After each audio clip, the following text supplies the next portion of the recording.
What do you think is the most popular transportation on campus? Someone might choose the car, which is the most comfortable, safe, and fast mode of transportation. Somebody might be a fan of the motorcycle, which is easy to park and access to most of the area of campus. For me, I will definitely choose the bicycle. Bicycle is so popular on campus. Students go for a school on their bicycle. Workers talk with their friend on their bicycle. Professor is also a bicyclist when they after class go back to the home. Bicycle is so popular, even the animal can ride right now. It's really cute, isn't it? If the bicycle is that popular on campus, that means the bicycle safety problem is also a big issue on campus. So I take a little experiment on campus. I walk from the Illinois Union to the undergraduate library and take photo with the problem I see with my phone. Here's the result. There's so many problems so that my phone is already out of storage to take all the photos. Why there's so many bicycle issues on campus? Either someone or some department can solve all the problems for us, and then we can have a safe place to ride the bicycle. So I bring all the questions to the police department on campus.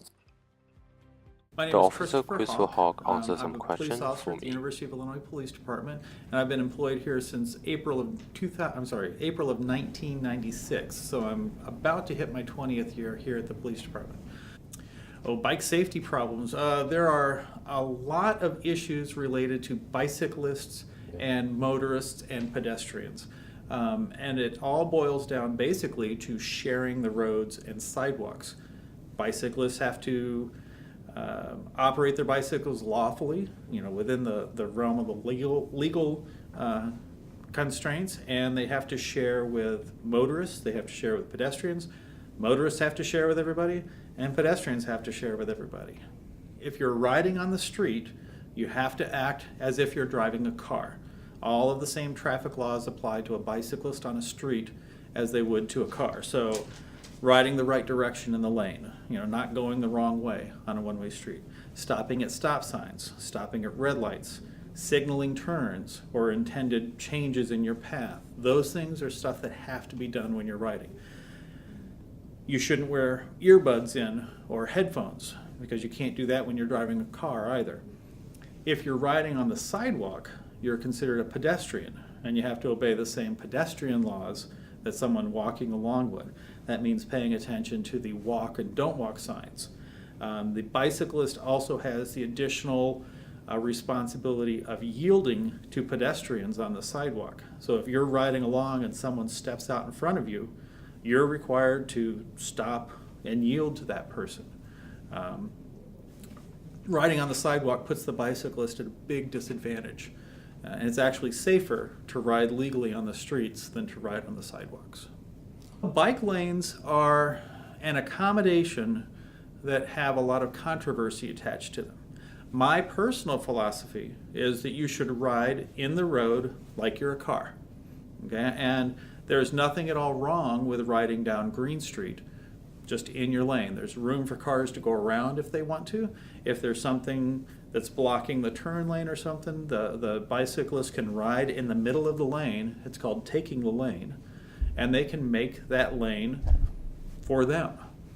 The bike lanes along First Street, along Goodwin, along like Lincoln Avenue, those bike lanes are there to help bicyclists who aren't as comfortable riding in the street, but I am not required to ride in that bike lane. If I'm riding down First Street, I'll ride in the traffic lane rather than in the bike lane. At night especially, visibility is a huge issue, and that's also pretty common that you would think that bicyclists riding in rain or snow are a big issue with visibility also. With that, headlights are a problem. Retroreflective clothing helps be seen. Anything contrasting that you're wearing is making it easier to be seen. So there are a lot of things bicyclists do that can make it easier for them to travel, but Yeah, nighttime is a big issue, and then during the winter when it's snowing or raining is also a problem. Bicycle injuries can be very devastating. People talk about bikes, I give my 5-year-old kid a bicycle. It's a toy. But that changes as you get older when you ride recreationally, when you ride as a commuter trying to get back and forth across campus. The injuries change based on what you're doing.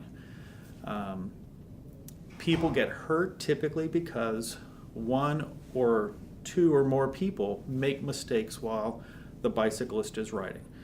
Some of the basic ways that people get hurt is just simply falling off the bike. And that's the number one way that a bicyclist gets injured, is simply a fall. And that can be caused by a lot of different things. The second way people get injured is getting hit by a car or getting hit by another vehicle or bicyclist or pedestrian while you're riding around. Car versus bicycle crashes for adult cyclists tend to be caused more often by the motor vehicle operator doing things that are not paying attention to the bicyclist. The best way to avoid those crashes is to ride with a very good awareness of traffic around you and being prepared to get out of the car's way if it gets in front of you. But basically it's people get hurt because either a car driver pulls out in front of you or the bicyclist isn't paying attention and hits a curb and falls off, those kind of things. Bicycle parking is difficult. Yeah. Campus parking has rules and regulations for bicycles, and you are not supposed to park your bike and lock it to chains or trees or traffic signs or things like that on campus. You should park it and lock it in a bike rack. I've seen a bicycle chained to the arm of the sculpture on the south side of Granger Library. Somebody thought that was a good idea, and it wasn't. But bicycles are required to be parked in parking racks, bicycle racks on campus. If they are blocking access to handicapped ramps, if they're blocking access to a building, if they're parked in a way that interferes with pedestrian traffic, the locks can be cut and they will be removed. Well, bike theft is an ongoing problem. It has been a significant issue as long as I've been a police officer here. Our department has taken several proactive steps using bait bicycles, using registration programs, trying to do education on how to lock a bicycle properly, and yet the bike thieves keep coming back because it's a very fluid community. The same people that we teach about locking your bike properly this year are gone in 1 or 2 or 3 years, and then we have to teach next year's people how to do it.